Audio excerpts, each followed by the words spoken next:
आरक्षण संविधान कितना प्रबल मुद्दा दिख रहा है यहाँ पर?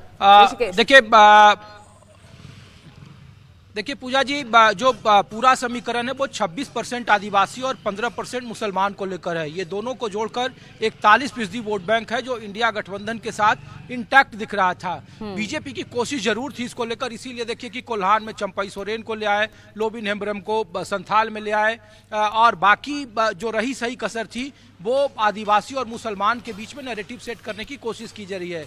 इसीलिए घुसपैठिया, बटेंगे तो कटेंगे, हिंदू हृदय सम्राट जो बीजेपी के फायर ब्रांड नेता हैं वो तमाम लगातार यहाँ पे दौरा कर रहे हैं, प्रधानमंत्री यहाँ रोड शो कर रहे हैं। अमित शाह आरक्षण को लेकर के जो महाराष्ट्र में 10% मुसलमानों को दिए जाने की बात है, तो पूरी कोशिश है कि इन दोनों वोट बैंक में सेंधमारी किया जाए, इनके मुकाबले ध्रुवीकरण को मजबूत किया जाए, जो एंटी पोलराइजेशन जिसको कहते हैं। और कांग्रेस ये बदस्तूर जानती है बखूबी, इसीलिए वो आरक्षण का मुद्दा उठा रही है और करी कि जिसकी जितनी संख्या भारी उसकी उतनी हिस्सेदारी। ये सब लोग जानते हैं कि 50% के बाद आरक्षण की जो मियाद है वो संवैधानिक मामला है और वो सुप्रीम कोर्ट फिर उसकी निगहबानी करती है। लेकिन यहाँ 67% देने की बात कर रहे हैं राहुल गांधी और कह रहे हैं कि सभी का आरक्षण बढ़ाया जाएगा, आदिवासियों का, ओबीसी का।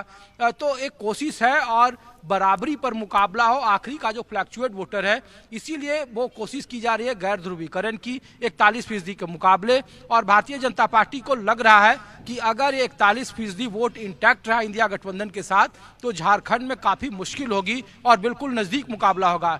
इसीलिए इन घोषणाओं और इस तरीके के सियासी चक्रव्यूह से अलग हटकर झारखंड के 81 सीटों पर आप जाएंगे तो हर सीट का अपना गणित है, हर सीट लोकल समीकरण के चुनाव पर लड़े जा रहे हैं। कहीं सपा त्रिकोणीय बना रहा है, कहीं बीजेपी के बागी त्रिकोणीय बना रहे हैं, कहीं अदला बदली की वजह से उनके वोटर एक दूसरे में शिफ्ट नहीं कर रहे हैं। तो चाहे कोल्हान हो या फिर संथाल हो, पहला जो 43 सीट है जो पहले चरण में है 13 नवंबर को पूजा, उसमें देखिए कि 17 सीट जेएमएम और 8 सीट कांग्रेस के पास, 25 सीटें थी वो इंडिया गठबंधन के साथ था, एक आरजेडी के पास था, महज 13 या 14 सीटें भारतीय जनता पार्टी के पास थी। लेकिन इस बार लग रहा भारतीय जनता पार्टी को कि जो आदिवासी नेताओं को अपने यहाँ एंट्री हुई है और जो जिस तरीके से ध्रुवीकरण की कोशिश की जा रही है उससे उन्हें फायदा मिलेगा। लेकिन जमीन पर उस तरीके का कोई हवा नहीं दिख रहा है कि कोई बहुत ज्यादा एक तरफा राष्ट्रीय स्तर के मुद्दों पर चुनाव लड़े जा रहे हैं या राज्य के स्तर पर चुनाव लड़े जा रहे हैं।